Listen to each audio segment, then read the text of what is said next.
नमस्कार मैत्रिणींनो, मी सोनाली आजच्या एका नवीन आणि छानशा व्हिडिओमध्ये तुम्हा सर्वांचं पुन्हा एकदा मनापासून स्वागत करते. तर आज आपण ना डीप नेक ब्लाऊजचा बॅकनेक पॅटर्न बघणार आहोत. तर ही सेमी पैठणी आहे आणि रेड कलरचं ब्लाऊज आहे. माप बघूया आणि त्यानंतर आपण याचं कटिंग करूया. तर इथे मी अस्तरचा मेन फॅब्रिकचा बॅकपार्ट कट करून घेतला आहे आणि काठसुद्धा कट करून घेतलेले आहेत वेगळे. तर आता ब्लाऊजची उंची आहे 14 तयार, त्यामध्ये 1 इंच शिलाई मार्जिन घेतलेला आहे. त्यानंतर शोल्डर जे आहेत ते मी 5.5 इंच घेतलेले आहे. त्यानंतर मुंढा जो आहे तो 6 इंच घेतलेला आहे आणि छातीचा चौथा भाग म्हणजेच 9.5 आणि पुढे शिलाई मार्जिन म्हणजे 38 मापाचं हे ब्लाऊज आहे. त्यानंतर कमरेचा चौथा भाग 1 इंच बॅक साईडचा टक्स आणि 1.5 इंच शिलाई मार्जिन, जसं आपण नेहमी बॅकपार्ट कट करतो त्याचप्रमाणे. आता ब्लाऊजची जी नेकची उंची आहे ती 10.5 आहे तयार. तर मी 11 इंचावर मार्क करणार आहे, कारण अर्धा इंच शिलाईमध्ये जाणार आहे. शोल्डरला गळारुंदी घेतली 2.25 आणि बॉटमला गळारुंदी घेतलेली आहे मी 3 इंच. तुम्ही 3.5 पर्यंत जाऊ शकता जास्त डीप हवा असेल तर. त्यानंतर हा पॅटर्नच आपण अशा प्रकारे करणार आहोत की जो डीपच आहे ऑलरेडी. चौकोन तयार करून घेतला आणि त्यानंतर मुंढ्याच्या बाजूने मी 3-3 इंचावरती मार्क करते आणि मुंढ्याच्या जो आर्महोलचा भाग आहे त्याच्या खालून 3.5 इंचावर मार्क केलेला आहे. म्हणजे बघा, शोल्डरचा जो पाठीमागचा भाग आहे तिथपर्यंत 3 इंच आणि त्यानंतर 3.5 इंच असं थोडंसं मी मार्क केलेलं आहे. नाहीतर काय होईल की त्या पूर्ण जो पॅटर्न बनवला आहे तो आर्महोलमध्ये जाईल, त्यामुळे ते जास्त आतमध्ये नाही घ्यायचा. आणि त्यानंतर बॉटम साईडला राऊंड असा आकार. तर बऱ्यापैकी हा डीप नेक तयार होणार आहे. डीप कुठे होणार आहे? खाली डीप नाही होणार आहे, ब्रॉड होणार आहे हा ब्लाऊजचा नेक. अशा प्रकारे मी मार्किंग करून घेतलेला आहे. आणि आता कट करताना जो मधला गळा आहे तेवढाच आपल्याला कट करायचा आहे. ठीक आहे, मधला मी गळा कट करून घेतला आणि आता ह्याला स्टिच करूयात. तर ह्यावरती आहे ना चॉकचं जे आहे ते उठलं होतं, पीस खराब होऊ नये म्हणून ते लगेच रिमूव्ह करून घेतलं मी. सरळ भाग मेन फॅब्रिकचा वर ठेवला आहे, त्यावर अस्तर ठेवला आणि आता गळ्याचा जो भाग आहे त्याला आपल्याला स्टिच करून घ्यायचं आहे. पण इथे नॉट पण आहेत, तर मी इनविजिबल नॉट लगेचच इथे अटॅच करून घेणार आहे. गळ्याला पूर्ण स्टिच टाकून झालं आहे. मधला जो भाग आहे तो कट करून त्याला नॉचेस देऊन घेतले आणि ओपन करून त्याला दाबटीप द्यायची.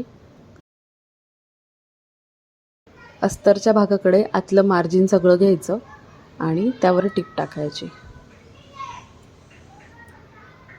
तर हा अशा प्रकारे हा आपला पार्ट तयार झालेला आहे नेक तयार करून.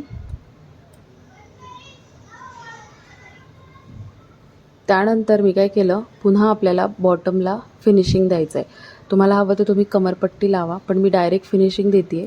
त्यासाठी जसं आपण सरळ भागाकडे अस्तर ठेवलं होतं पुन्हा तसंच मी उलटवून घेतलं आणि बॉटम कमरेच्या बाजूला अर्धा इंच टिप टाकून आता ते पलटवून घेणार आहे. म्हणजे आपल्याला गळा आणि बॉटम असं दोन्हीचं एकाच वेळेस फिनिशिंग मिळून जातं.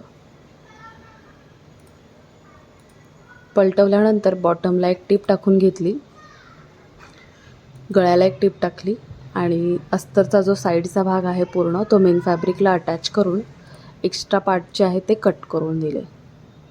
त्यानंतर आपल्याला टाकायचे टक्स टाकून घेतला. आता मेन आपला पॅटर्न तयार होणार आहे. टक्स टाकल्यानंतर मी काय केलं, बॉटमचा जो गळा आहे राऊंड शेप आपण जिथे दिला होता तिथे एक मी लेस लावून घेतली.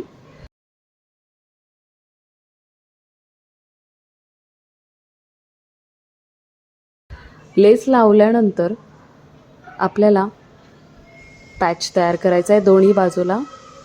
शोल्डरच्या पाठीमागचा जो कर्व आहे, तर तुम्ही पाहू शकता हा बेसिक आपला पॅटर्न तयार झालेला आहे छान असा. तुम्हाला हवं तर तुम्ही डबल लेअरमध्ये सुद्धा इथे लेस लावू शकता किंवा ब्रॉड लेस लावा, अजून जास्त छान दिसेल. त्यानंतर मी काय केलं, घेतलं आहे कॅनव्हास, पेपर कॅनव्हास घेतलेला आहे. पेपर कॅनव्हासवरती आपण जो आर्महोलचा शेप ड्रॉ केला होता बघा 3.5 शोल्डरला आणि मुंढ्याला, तो जो आहे तो ड्रॉ करून घ्यायचा आणि 1-1 इंचावर मार्क करायचं. तुम्हाला हवं तर हा तुम्ही पूर्ण पॅच तयार करू शकता, पण याचा व्हिडिओ मी ऑलरेडी एकदा शेअर केलेला आहे याआधी. तुम्ही अजून पाहिला नसेल तर त्याची लिंक मी देते, कारण हा जो आर्महोलचा जो पूर्ण भाग आहे हा पूर्ण तुम्ही हा पॅच इथे लावू शकता. त्या व्हिडिओची लिंक मी याच्या डिस्क्रिप्शनमध्ये देते. पण इथे आपण हा पूर्ण पॅच नाही घेत आहोत. 1-1 इंचावरती मी मार्क केलेला आहे पॅचच्या बाजूला आतल्या बाजूने, आणि हा पॅच असा तयार झालेला आहे पेपरचा. सो इथे आपण डबल फोल्ड घेतला होता, त्यामुळे 2 पॅच तयार झाले. त्यानंतर मी वरचा जो शोल्डरचा भाग आहे त्याला मी ॲरो करून मार्क केलेला आहे, कारण आपलं गोंधळ व्हायला नको. त्यानंतर मी घेतलेत काठ, आणि काठ जे आहेत ते मध्ये आपल्याला स्टिच करून घ्यायचे कट करून. म्हणजे समजा आपला अखंड काठ आहे तर मध्ये कट करायचा सेंटरला आणि दोन्ही जॉईंट करून घ्यायचे. त्यानंतर हे जे आपण कॅनव्हास कट केले होते ते अस्तरवरती इस्त्रीच्या सहाय्याने चिटकवून घेतलेत मी, आणि चारही बाजूने तर 1.5 इंच मार्जिन सोडून कट करून घ्यायचं.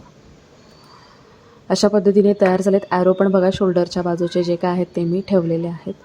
आता इथे सरळ भागावरती काठचा जो भाग सरळ आहे त्यावरती आपल्याला कॅनव्हास ठेवायचं आहे. अस्तरची बाजू काठाच्या बाजूला घ्यायची. म्हणजे बघा इथे तुम्ही कॅनव्हास वरती दिसतं आहे मला. अशा पद्धतीने आपल्याला ह्या बाजूने स्टिच टाकून घ्यायची आहे दोन्ही बाजूने, आणि मग मधून हा भाग आपल्याला उलटवून घ्यायचा आहे. यामध्ये तुमचं कॅनव्हास निघालं तरी हरकत नाही. आपल्याला मेन माप कळणं समजणं जास्त गरजेचं आहे. तर मी सगळ्या बाजूने टिपा टाकून घेतलेल्या आहेत दोन्ही पार्टच्या, आणि मधून आहे ना आपल्याला हुप टर्नरनी हे टर्न करून घ्यायचं आहे. एकाचं कॅनव्हास निघालं तरीसुद्धा चालेल, काही प्रॉब्लेम नाही.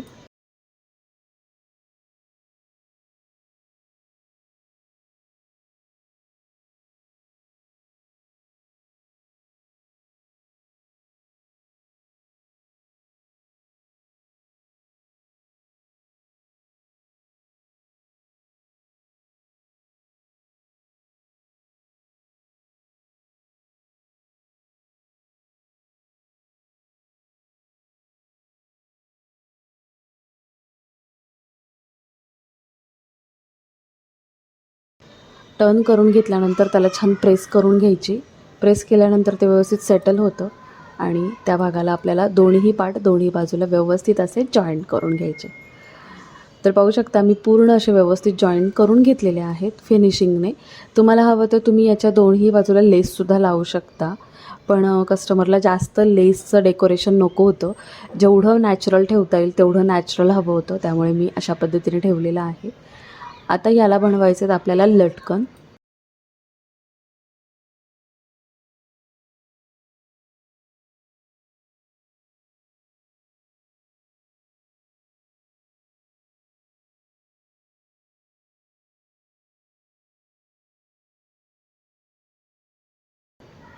तर लटकनसाठी मी 2 चौकोन घेतलेले आहेत. एका लटकनसाठी 2 चौकोन, जे सरळ बाजू एकमेकांसमोर ठेवून स्टिच करून घ्यायचे, आणि मध्ये कट द्यायचा आणि उलटवून घ्यायचे आणि व्यवस्थित कॉर्नर काढून घ्यायचे. मध्ये कट जो दिलेला आहे चारी बाजूला एक टिप टाकून घ्यायची. असे चौकोन तयार झाले 3.5 इंचाचा.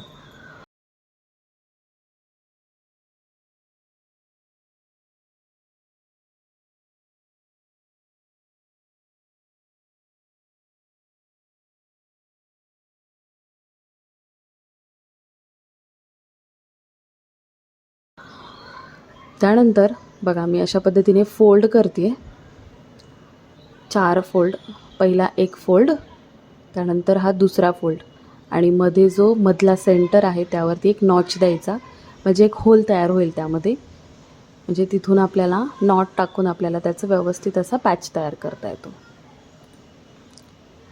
आता मध्ये मी नॉट ठेवली आणि हा फोल्ड केला, आणि अशा पद्धतीने आपल्याला टिप टाकून घ्यायची. असं सुंदर असं हे फूल तयार होतं आणि खूप छान दिसतं असं लटकन. सेम मी दुसरंही तसंच तयार केलेलं आहे, आणि हे आहे आपल्या ब्लाऊजचं बॅकनेकचं फायनल लुक. सो कसा वाटला हा नेक मला नक्की कमेंट करून सांगा. सिम्पल, सोबर आणि जास्त लेसचं डेकोरेशन नसणाऱ्या कस्टमरसाठी तुम्ही अशा पद्धतीने नक्कीच तुम्ही बॅकनेक करू शकता. आवडला असेल तर व्हिडिओला लाईक करा, शेअर करा. चॅनलवर नवीन असाल तर असे छान छान व्हिडिओ बघण्यासाठी आपल्या चॅनलला जरूर सबस्क्राईब करा. चला भेटूया अशाच एका नवीन छानशा व्हिडिओसोबत. बाय.